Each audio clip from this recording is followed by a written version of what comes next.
Chapter 1. Harriet Tubman C. 1820–1913. The slave who escaped and helped hundreds of other slaves to escape. I escaped from slavery in the South of the USA. I then helped hundreds of other slaves to escape to the north of the USA and Canada. I also freed hundreds of slaves who wanted to fight in the Civil War. My parents were slaves for the Brodess family in Maryland, USA. I was the fifth of 9 children. At the age of 6, I started work as a nursemaid for another family. After that, I had to work in the woods and fields. Our owners did not think of us as people. For them, we were like animals or machines.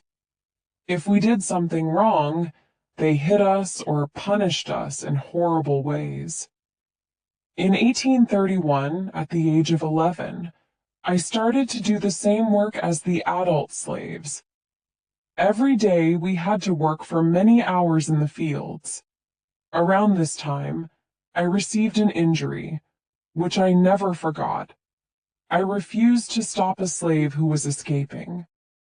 The slave's owner threw a metal weight at the slave, but it hit me on the head. It hurt a lot, and this injury gave me headaches for the rest of my life.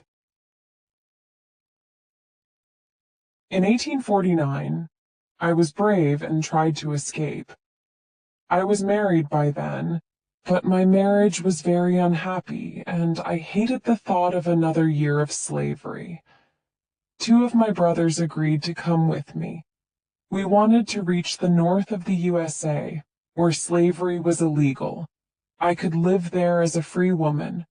We made good progress towards the north, but then we heard some bad news. Our owner was offering $300 to anyone who caught us. My brothers became frightened, and we decided to return to Maryland. We were punished when we returned, but I still wanted to escape. A short time later, I escaped again. This time, I went alone. I traveled at night along quiet roads and paths. Some kind people helped me on the way. They gave me food and a place to sleep. Finally, I arrived in the city of Philadelphia in the north. The journey was long and difficult, but it felt wonderful to be free at last. In Philadelphia, I got a job and began to earn money. I missed my parents and my brothers and sisters. I was free, and I wanted my family to be free too. Maybe I could help them to escape? In 1850, I received some bad news. My niece and her daughters were in danger. Their owner wanted to sell them, and they didn't want to go to different families. I decided to return to Maryland to free them. I had to help them to escape. We traveled at night and used the stars to find our way to the north. After helping my niece and her daughters, I helped many other slaves to escape. I offered to help my husband, John Tubman, too, but he didn't want to leave the South. He didn't want to be with me anymore, so our marriage ended. Soon, a new law made things a lot more difficult for me. It became illegal to help a slave to escape in the USA. I had to find a new route to Canada, where slavery was illegal. In 1857, I went on a very special journey to help my parents. They weren't slaves anymore, but their life in the South was very difficult. They were very happy to see me again and wanted to go with me to Canada. Our journey was very slow and difficult because my parents were old.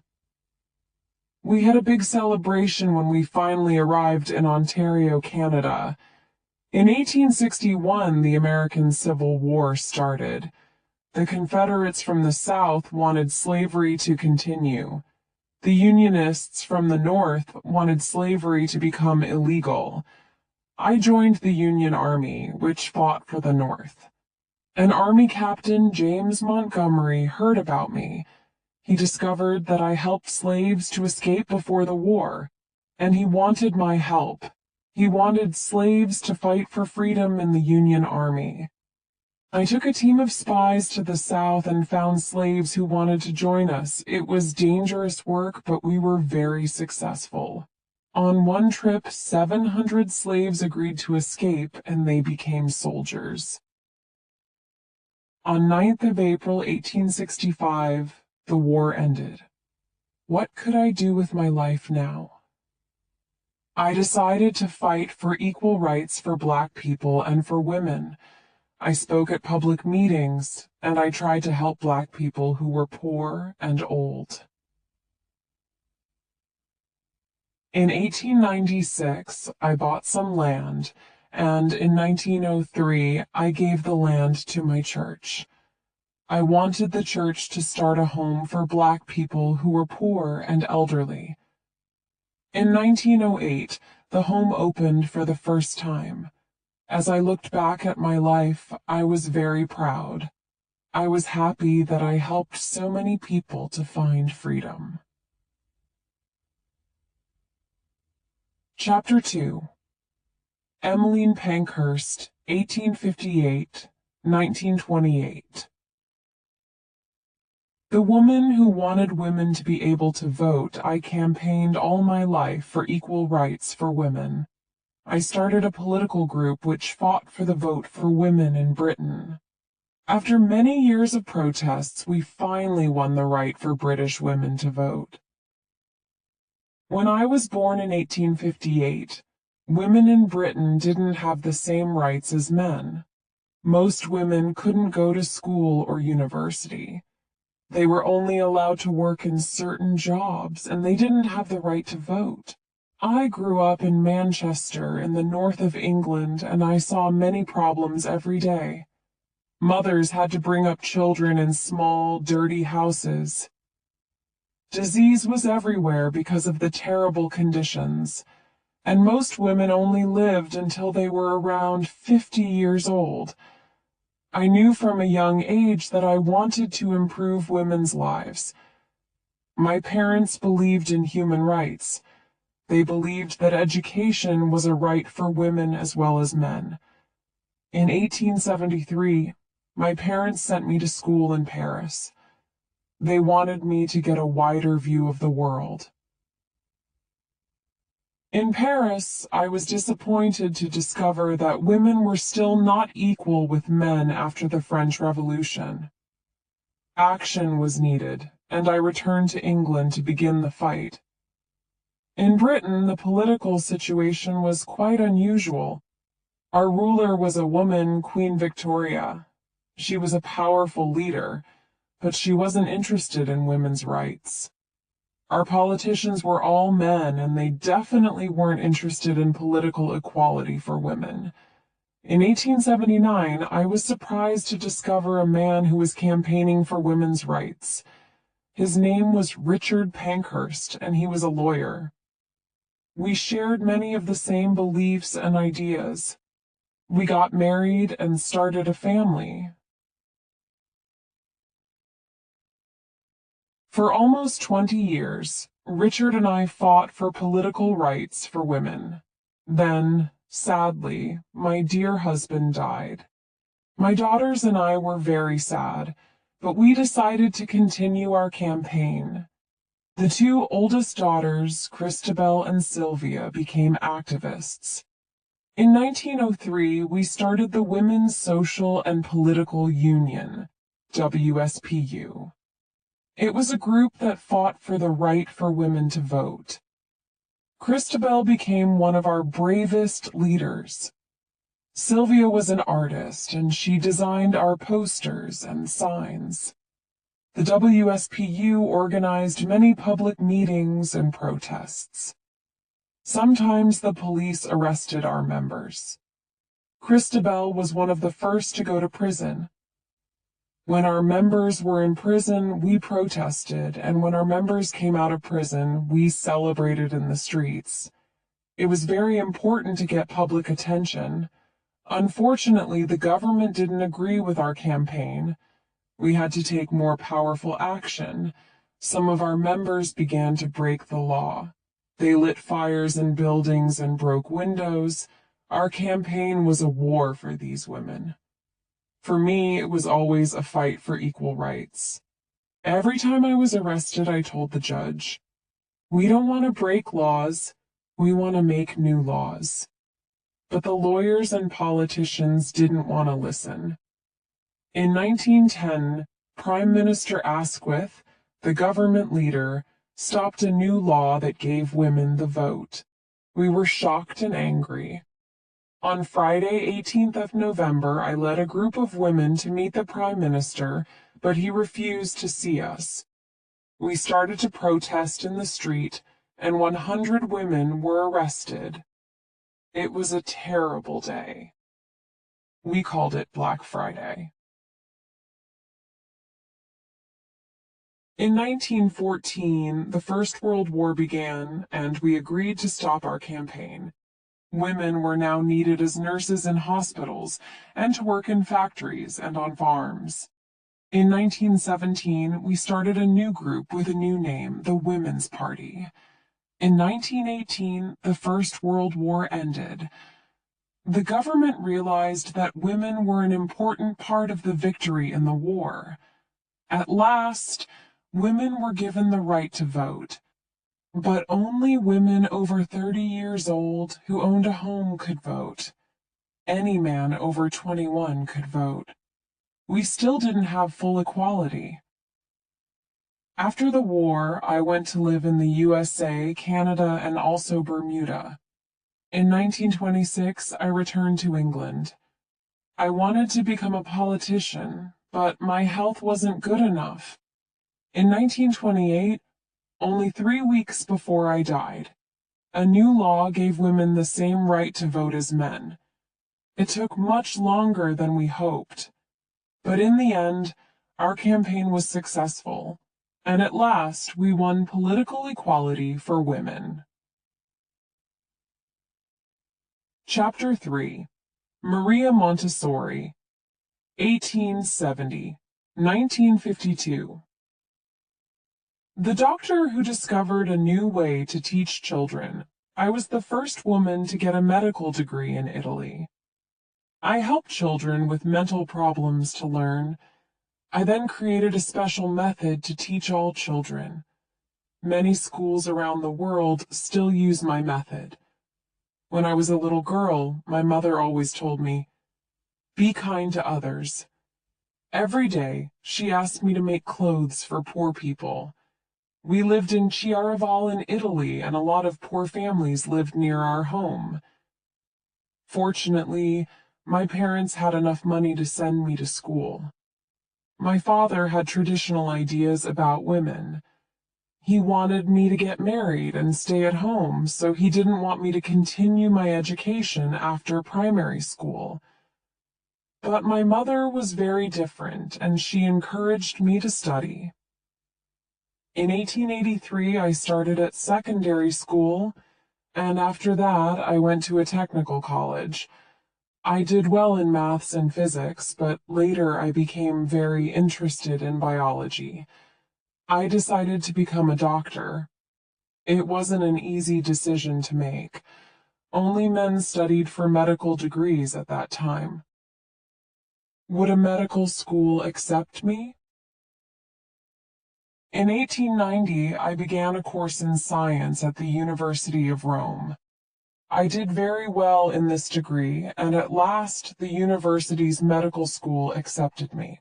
Some of the teachers and students didn't want me to study there, but I worked hard, and in 1896 I was the first woman in Italy to become a doctor. The university had a special hospital for children with mental problems.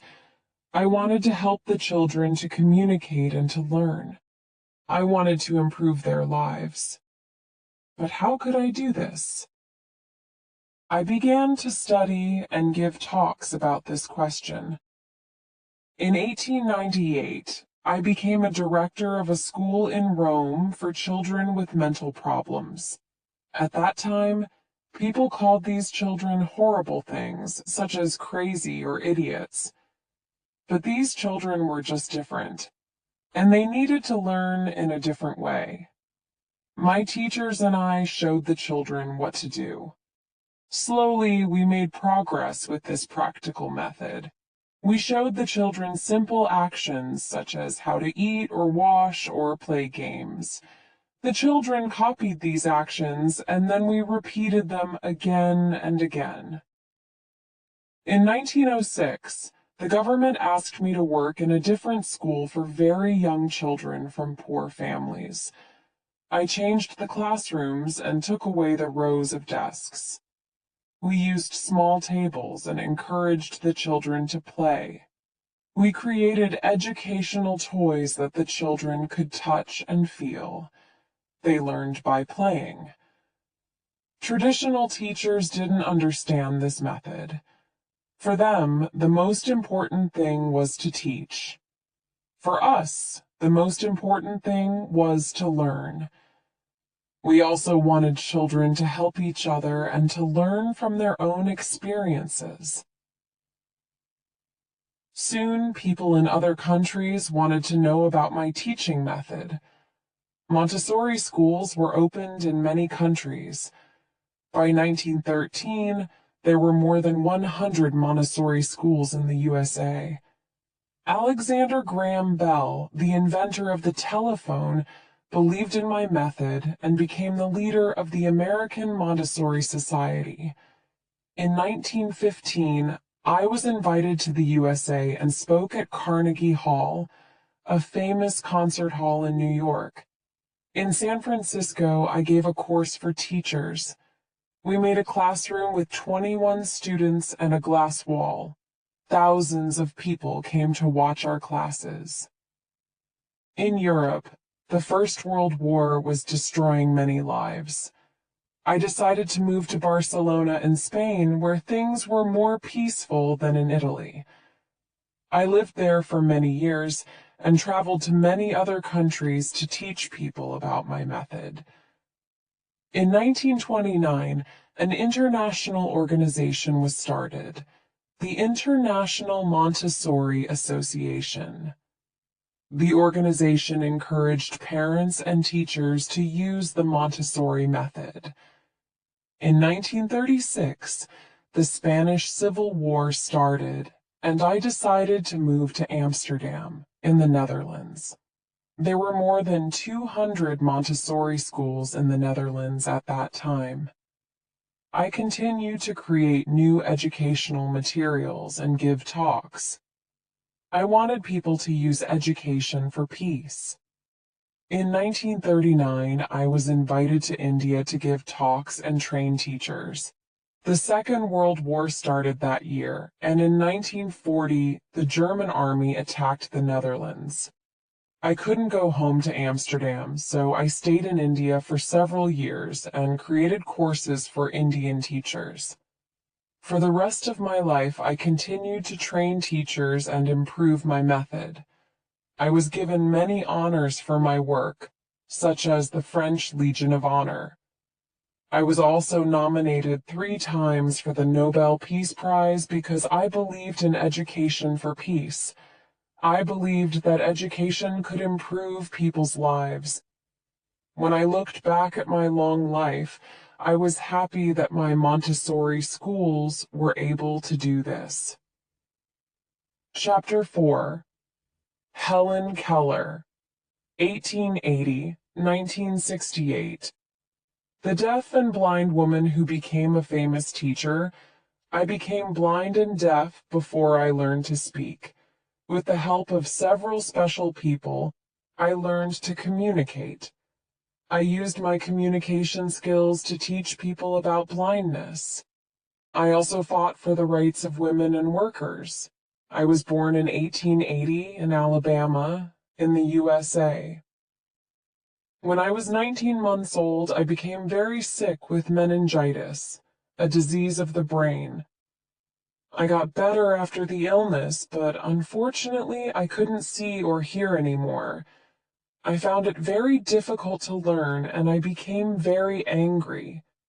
I was able to think, but I could not communicate my thoughts. It was a very difficult time for me and for my parents. My mother and father wanted to help me, but they didn't know what to do. Fortunately, I began to communicate with Martha Washington, who was 6 years old and the daughter of our cook. We created our own sign language when we played together. I enjoyed learning from Martha, but my mother realized that I needed professional help. In 1886, my mother learned about the work of Alexander Graham Bell, the inventor of the telephone. He was working on the problems of the deaf. Maybe he could help? Bell told my mother about Perkins School for Blind People, and the school sent a special teacher to our home. Her name was Anne Sullivan. At first, I was a very difficult student, but Anne Sullivan was very kind to me. One day we were getting water from the well when Anne drew some signs on my hand. I realized that she was writing the word water. I was so excited, within a few hours I could read more than 30 different words. At last I could communicate with other people and they could communicate with me. Anne helped me to escape from my lonely world. When I was 8 years old, I went with Anne to the Perkins School for Blind People. At the school, I was excited to discover that there were other children like me. We all learned from our teachers and from each other. I learned to read Braille in English and later in several other languages. In 1894, Anne took me to New York and I studied at several different schools for the blind and deaf. I tried to learn to speak, but it was difficult. My voice worked, but I didn't know how to use it properly. Only Anne and a few other people could understand me when I spoke. I studied hard, and in 1900 I started at university. Anne went with me to every class. She wrote the teacher's words on my hand. In 1904, I became the first deaf and blind person to get a degree. I was so happy and proud, and I knew that I wanted to use my communication skills to help other people. At first, I worked with organizations that fought for women's rights. Then, in 1912, I started to work with workers' organizations. I discovered that some types of work made people blind. I wanted people to know about this problem, so I wrote a book in Braille about it.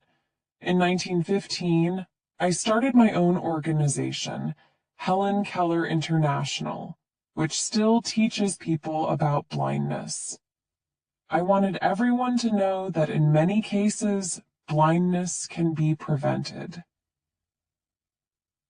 For many years, I traveled around the world and talked to groups of people about blindness. I communicated with Anne. She then spoke my words for me. Our talks became very popular, and sometimes we earned up to $2,000 a week. We gave the money to organizations that helped blind people. When Anne became ill, Polly Thompson became my guide. Unfortunately, in 1936, Anne died. She did so much for me, and I never forgot her. With the help of several special people, I wrote 12 books about my beliefs. I became famous because of the talks and the books. Important people wanted to meet me. I even met the King of England and the President of the USA. Polly Thompson helped me with my work until she became very ill in 1957. After that, Winnie Corbally became my guide and traveled with me to teach people about blindness. Our work was helped by a theater play, The Miracle Worker, about the life of Anne Sullivan. In 1962, it became a popular film. In 1964, I won an important award from the President of the USA for my work. The year after that, my name was added to the list of the most successful women in the USA, the Women's Hall of Fame. The names of my guides, Anne, Polly, and Winnie, should be in that list too. In 1968, at the end of my life, I remembered Anne, Polly, and Winnie. I felt proud of our work, which helped blind people around the world. Chapter 5. Eva Peron C. 1919-1952. The actress who helped poor and sick people in Argentina. I was a famous actress in Argentina. I helped my husband, Juan Perón, to become president. I used my power to help sick and poor people. I also helped women to get the vote for the first time in Argentina. I was born in 1919 in Los Toldos in the Argentinian countryside. My mother was a poor country girl, but my father was a rich man from the city. Unfortunately, my father died when I was very young, and life was very hard for my family. My mother worked hard to earn money. She made clothes for other people. 4 years after my father died, in 1930, we moved to a small apartment in the city of Junin. Life was very difficult at first, but my brothers and sisters were growing up. Soon they got jobs. With their money, we moved to a larger home, and I was able to start school. I enjoyed school very much, but my favorite lessons were singing and acting. In 1933, I won a role in the school play. I was so excited. From that day, I knew that I wanted to be an actress. It was my dream. In 1935, when I was 15 years old, my mother found me a place to live in Buenos Aires. It was exciting for me to be in this amazing city, but it was a time of great economic problems. Many people didn't have work, and everywhere I went, I saw poor and hungry people in the streets. Luckily, I found a job, so I had enough money to pay my rent. During the day I worked, and in the evenings I joined a theater group. Soon I was given my first role at the Comedias Theater, and in 1936 I traveled with the theater company around Argentina. I also got my first part in a film. I was only 17 years old, and I was already an actress. In 1937, I started working for Radio El Mundo on a popular radio show. Radio El Mundo was the biggest radio company in Argentina, and soon my name was well known. Then Radio Belgrano asked me to work for them on their show, Great Women of History. On the show, I played some famous roles. Queen Elizabeth I of England was one of them. I was no longer a poor girl from the countryside. Important people wanted to meet me, and by 1942, I had my own apartment in one of the best parts of the city. But then something happened that changed my life forever. In January 1944, an earthquake hit the town of San Juan. It was terrible because 10,000 people were killed and many more were hurt. Juan Perón was an important political leader. He organized a concert to help the people of San Juan, and I was invited to be in it. After the concert, I talked to Juan Perón and learned about his political ideas. From that day, I had a new dream. I wanted Juan Perón to become the president of Argentina. On the radio, I talked every day about Juan's work and his ideas. Unfortunately, Juan had powerful enemies, and they found him and put him in prison. On my radio show, I asked the people for help. and on 15th of October 1945, 3,000 people came to the Casa Rosada, the president's house, in Buenos Aires. I stood on a balcony of the house and spoke to the people from my heart. Soon everyone was shouting, "Free Juan Perón! Free Juan Perón!" 2 days later, Juan was free. And the following day, Juan and I got married. We were so happy. We traveled together around Argentina, and we both spoke at political meetings. I told the people that Juan could help them and their families. I also asked them to call me Evita, Little Eva. We were a great success, and in 1946, Juan Perón became the president of Argentina. Suddenly, at the age of 27, I was the president's wife and the first lady of Argentina. I wanted to work hard and help the people. In 1947, Evita City was built to give homes to poor families. And in 1948, I started the Eva Perón Foundation, an organization to help poor and sick people. By 1950, the foundation had received over 200 million honorars and had 14,000 workers. We also gave out thousands of shoes and cooking materials and built hospitals and schools. I worked day and night and met with thousands of sick and poor people. I wanted to give them hope. I also wanted women to have more political power. When Juan became president, women weren't able to vote. Juan and I fought to change this, and I also started a new political party for women. It was called the Female Peronist Party.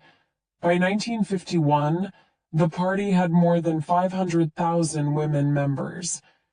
With the help of these women, Juan Perón became president for the second time. Many people wanted me to have a bigger political role, but I had to say no. I was already working too hard, sometimes more than 20 hours a day. And the problems I saw every day were making me ill. My husband asked me to take more rest, but the poor and sick people needed my help. I couldn't stop. I was taken to hospitals several times and lost a lot of weight. I was also in a lot of pain, and the pain got worse and worse. I wanted to help my husband, but it wasn't possible. I wanted to see our country become a better place, but unfortunately, this didn't happen. I was only 33 years old when I died, but people around the world still remember me.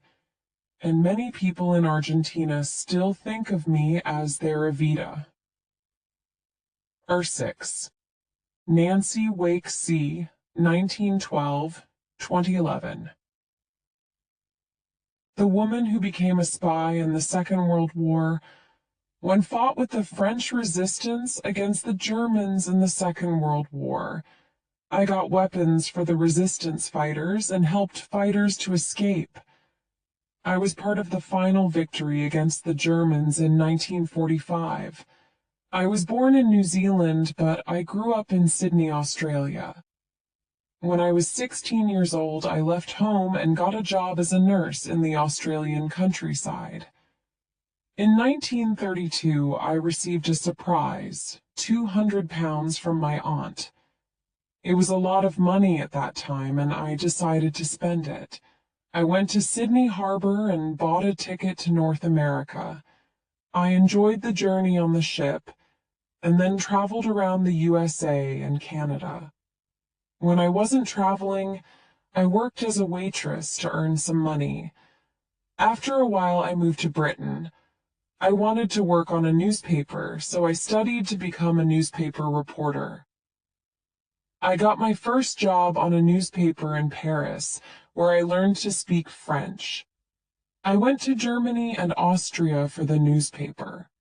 I saw the terrible things that Adolf Hitler and his Nazi party were doing in their country.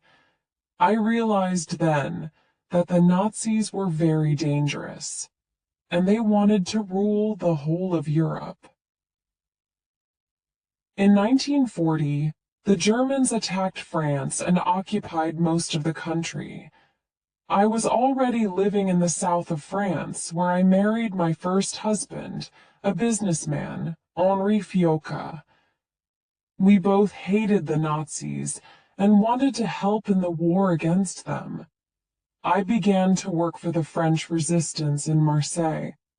I delivered secret messages to the resistance fighters, and I also helped fighters to escape. The Germans tried to catch me.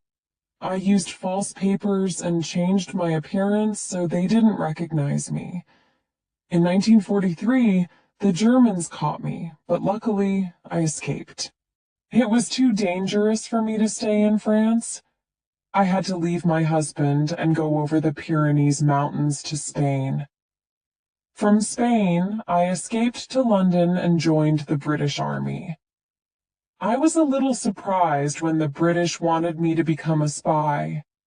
They wanted me to be part of a secret army which helped the French resistance. The training with the British Army was very hard, and I worked night and day to learn the special skills. I learned how to look after injured fighters. I also learned to kill. And so I became a spy and set off on my first mission to France. I arrived in France on 29th April 1944. At first, the French resistance didn't believe that I could help them. They didn't think that a woman could be a fighter. A resistance leader told one of his men, "This woman could be an enemy. Ask her to go for a walk with you. When no one is around, kill her."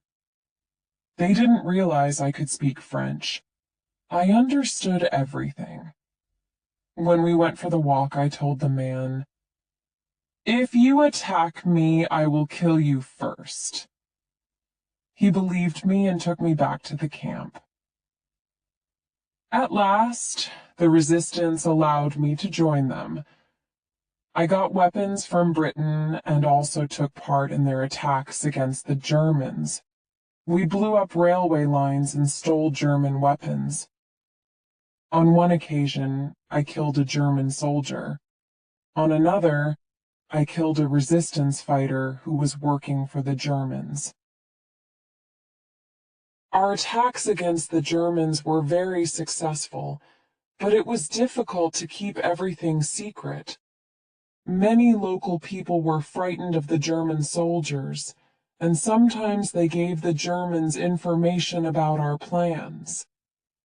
On one occasion, someone told the Germans about our secret radio transmitter. Our radio operator destroyed our codes so the Germans didn't discover our secrets. I cycled 500 kilometers to get new codes. When German soldiers stopped me, I told them, "I'm going to visit my aunt who's very ill." After 3 days, I got the codes. Everyone said that I was very brave, but I didn't think about that. I had to do it. It was part of my job. With the new codes, I could send secret messages to Britain. We could receive new weapons and start our attacks again. Our attacks were important. They stopped the progress of around 50,000 German soldiers. These soldiers weren't able to fight the British Army, which was arriving in the north of France. In September 1944, I received orders to go to Paris. In Paris, I helped the British and French armies in the final months of the war. On 8th May 1945, we heard the wonderful news. The war was over and the victory was ours. I wanted to return home to my husband. I was shocked to discover that he was dead. He was killed by the Germans in 1943. It was time for me to start a new life. I went back to Australia and tried to become a politician. I wasn't successful and life seemed boring after the war. I then moved to the UK for several years, and I got an office job with the British Secret Service.